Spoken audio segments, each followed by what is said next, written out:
आपकी जिंदगी कहाँ गुजर रही है? आज नौजवानों की जिंदगी मोबाइल के अंदर गुजर रही है, किसी लड़की के चक्कर में गुजर रही है। कभी कॉलेज के पीछा करते हुए जाता है, कभी स्कूल का पीछा करते हुए भागता है, कभी उस बाजार का पीछा करते हुए भागता है, कभी उस लड़की से नंबर पाने के लिए यहाँ से वहां दौड़ता है। एक लड़की के पीछे दीवाना है और मोबाइल के पीछे दीवाना है। ऐ नौजवानों, तेरी जिंदगी कहाँ कट रही है? अपनी जवानी को चेक करो, ये जवानी तुम्हें बार बार नहीं मिलेगी। अपने बुजुर्गों से पूछो, उन बुढ़ों से पूछो, उन बुजुर्गों से पूछो जिसने अपनी जवानी बर्बाद कर दी। आज उससे पूछो तेरी जवानी वैसे गुजरी, तुम आज क्या एहसास कर रहे हो?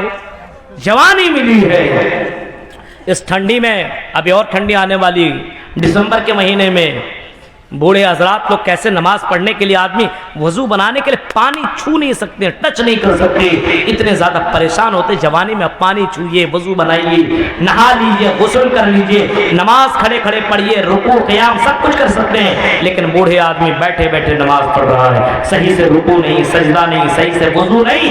मेरे भाइयों, वो शाबुन नशा फी इबादत रब्बी, जिसकी जवानी अल्लाह ताला की इबादत में गुजरी हुई होगी, ऐसे लोगों को अल्लाह तबारक व अर्श का साया और क़यामत के दिन वो साया अल्लाह ताला नसीब करेगा जिसकी जवानी अल्लाह ताला की इबादत में गुजरी हुई होगी। आज हमारे जवानों की जिंदगियां, हाँ एक नहीं दो नहीं, बस आजकल तो मुकाबला चल रहा, तेरी कितनी मेरी इतनी। 5 मेरी गर्लफ्रेंड है, वो दूसरा कहता मेरी 6 है, तीसरा कहता 7 है, चौथा कहता 8 है, 10वां कहता है 9 है, और कोई कोई कहता है 10-10, 20-20 लड़कियों को मैं घुमाता हूँ, चक्कर लगाता हूँ। कभी रोजाना एक गर्लफ्रेंड को बदलने वाले भी लड़के मौजूद हैं। ऐ जवानी को बर्बाद करने वालों, जवानों सुनो, अपनी जवानी बर्बाद मत करो, अल्लाह की इबादत में अपनी जवानी लगाओ। और अगर तुम्हें अपनी जवानी को अल्लाह की इबादत में अगर लगानी हो, अल्लाह की इबादत में गुजारनी हो, तो ऐ जवानों शादी कर लो। हाँ, अपने बीवियों के साथ जिंदगी गुजारो, अपने बीवियों के साथ मिलोगे, ये भी इबादत, इसको भी अल्लाह ताला ने इबादत करार दिया है। मेरे भाइयों, जरा तसव्वुर करो और सोचो, वो शाबुन नशा फी इबादत रब्बी, और तीन पनिया की लड़कियों, तुम्हारी जिंदगियां कहाँ कट रही है? आज इंस्टाग्राम के ऊपर हमारी लड़कियां वीडियो अपलोड करती है, डांस करते हुए नजर आ रही है, कोई बाल दिखाते हुए नजर आ रही है, कोई अपनी कमर को लचकाते हुए नजर आ रही है, कब कोई अपने होंठ दिखाते हुए, कोई अपनी आंखें मारते हुए नजर आती है, कोई कैसा कैसा करते हुए नजर आ रही है। और लड़कियों, अपनी जिंदगी को बर्बाद मत करो, ये जवानी एक बार मिली है, तुम्हें बार बार नहीं मिलेगी। अपनी जवानी के ऊपर कंट्रोल करो, जिसकी जवानी अल्लाह की इबादत में गुजरी हुई होगी, वो भी साया उसको भी मिलेगा। अब अपने आप को चेक कर लो, कितने जवानों की जिंदगी अल्लाह की इबादत में गुजर रही है। अल्लाह की 5 वक्त की नमाज नहीं पढ़ सकते, इबादत में गुजर रही है। 5 वक्त इबादत नहीं, शराब पीने में, एंजॉय करने में, गुटखा खाने में, मस्ती करने में, बात करने में, भोजपुरी गाना सुनने में, और इसमें किसमें जिंदगी कट रही हो तो वो जानता ही है। मेरे भाइयों, अभी तो गेम में लगा हुआ, मत पूछिए। अभी तो एक और ऐप निकला हुआ ड्रीम 11 वगैरह, उसमें भी लगा रहता है। एक आदमी के बारे में बताने लगा, मेरा दोस्त, अरे मौलवी साहब जुमे की नमाज पढ़ने गया था, वो इसी जुमे की बात है, पढ़ने गया था, उसी ने हमको बताया कि मौलवी साहब मेरे बगल में आदमी ड्रीम 11 में देख रहा है, ये खिलाड़ी आउट तो नहीं हुआ, ये नहीं हुआ, ये चेक कर रहा है मेरा कितना पोजीशन बढ़ रहा है, कितना घट रहा। बताइए, जुमा का खुतबा चल रहा है, वो कितना बड़ा गधा है, सोचिए, जुमे के नमाज में ये सब देख रहा है। अजीब मसला यार, ये गधा नहीं तो और फिर कौन है? जानवर से भी बदतर है, जानवर से भी। वहां देख रहा, करोड़पति बन जाओ, नमाज में क्या रखा हुआ है, बार बार चेक कर रहा। उसी ने बताया, हमारा वो दोस्त हमारा है, मेरे भाई नाम नहीं लेना चाह रहा हूँ, उसने हमको बताया और कसम खा कर बताया, मौलवी साहब अल्लाह की कसम ऐसा में ये लड़का कर रहा था। बताइए, सोचिए मेरे भाइयों, तसव्वुर कीजिए हालात कितने बुरे हो चुके।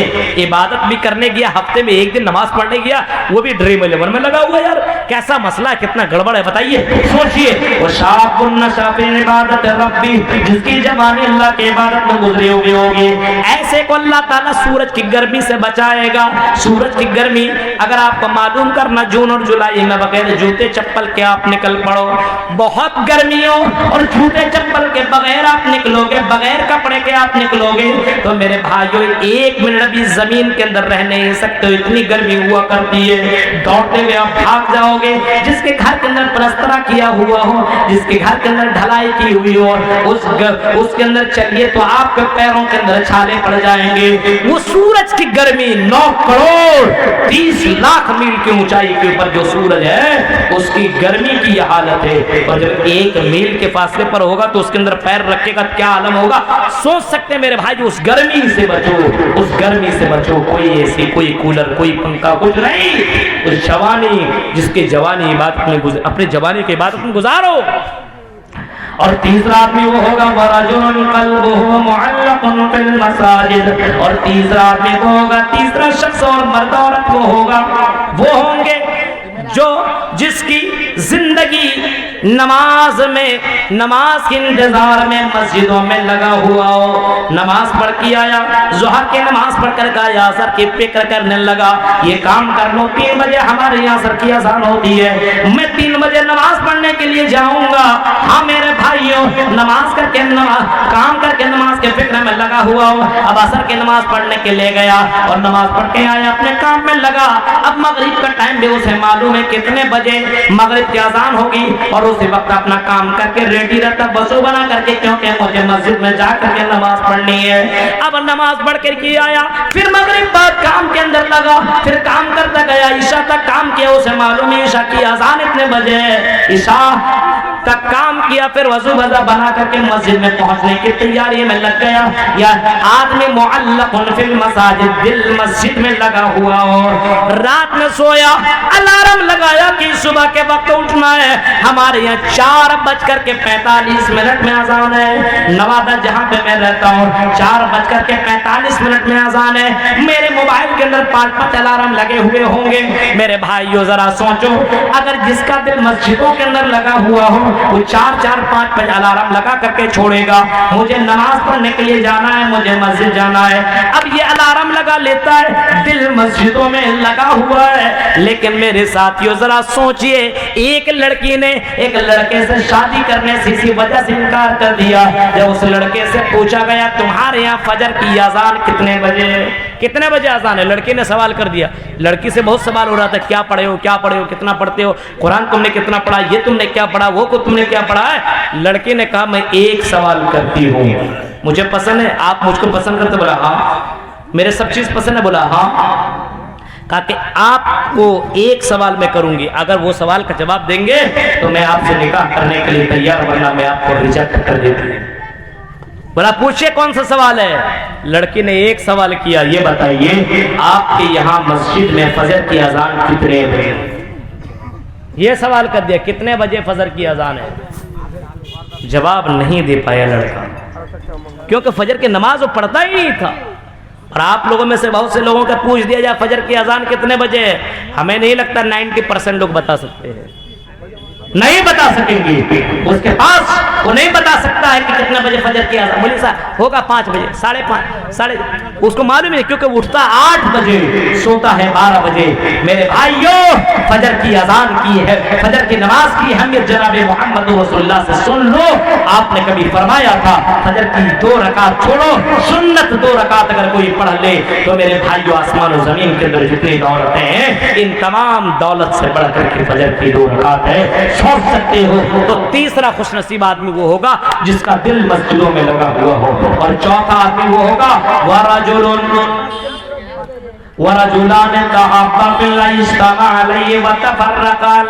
अल्लाह से मोहब्बत और अल्लाह से दोस्ती और दुश्मनी हो, अल्लाह से के लिए मिलता और अल्लाह से मोहब्बत करते हुए मिलता हो।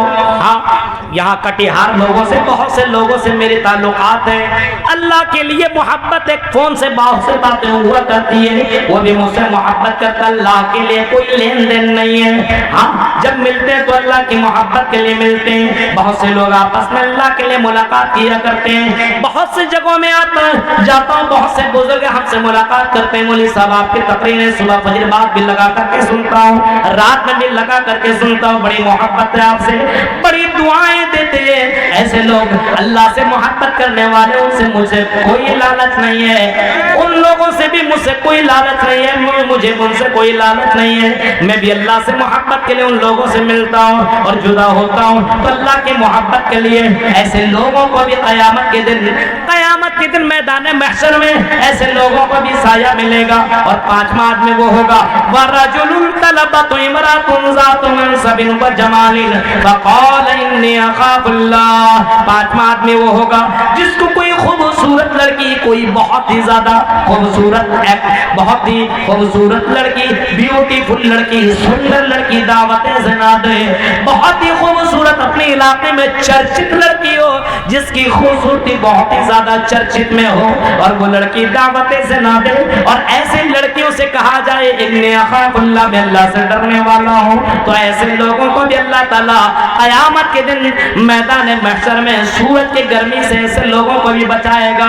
छठा आदमी वो होगा, आपने फरमाया वरजुलुन तसद्दक़ बिसदक़तिन फ़अख़फ़ाहा तालम शिमालुहु मा तुनफ़िक़ु यमीनुहु। छठा वो होगा अल्लाह के राह में खर्च किया हो, दाहिने हाथ से किया हो तो बाएं को पता न चले, बाएं से किया हो तो दाहिने को पता न चले। आज कोई मस्जिद और अल्लाह के राह में कहीं पे दिए तो हर जगह मैंने मस्जिद में इतना दिया, मैंने मदरसे में इतना दिया, मैंने फला को इतना दिया, चीख चीख करके बोलता है। भाई कभी कभी चुपके से भी दे दो, पता भी न चले।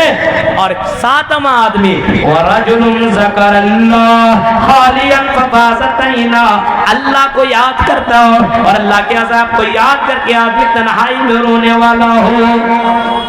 उमर फारूक खुदी को रात की तारे के नोटा करते थे, नमाज पढ़ा करते थे, और कुरान की आयत के ऊपर जब गुजरते थे इन्ना अज़ाब रब्बिका लवाक़ी, जब कुरान की आयत को पढ़ा करते तो ज़ारों के तार रोया करते थे, बहुत ही ज्यादा रोया करते थे। हजरत उमर बिन अब्दुल अजीज भी बहुत ज्यादा रोने वालों में से थे, हजरत अबू बकर भी बहुत ज्यादा रोया करते थे, मोहम्मद रसूलुल्लाह इतना ज्यादा रोया करते थे। अल्लाह के नबी कुरान की आयत है, जब जहन्नम की आयत पढ़ते थे, आपसे पूछा गया कि अल्लाह के नबी आप बहुत जल्दी बूढ़े हो गए हैं, आपने फरमाया जहन्नम की आयतों को जब मैं पढ़ता हूँ तो जहन्नम की आयतों ने मुझे बूढ़ा कर दिया है और कयामत के मंजर ने मुझे बूढ़ा कर दिया है। मेरे प्यारे साथियों, अल्लाह के अज़ाब को याद करो, ये दुनिया की जिंदगी खत्म होने वाली है, ये दुनिया फानी होने वाली है, ये दुनिया तबाह होने वाली है, इस जिंदगी की कोई कीमत नहीं है, कोई भरोसा नहीं है, ये दुनिया फानी है। उस दुनिया की तैयारी करो जो दुनिया कभी भी फानी ना होगी, कभी भी खत्म ना होगी, उस दुनिया की तैयारी करने की कोशिश करो। मेरे प्यारे साथियों, ये चंद बातें मैंने आपके सामने रखी है, मैदान महशर का वो मंजर जो हर इंसान को सामना करना होगा।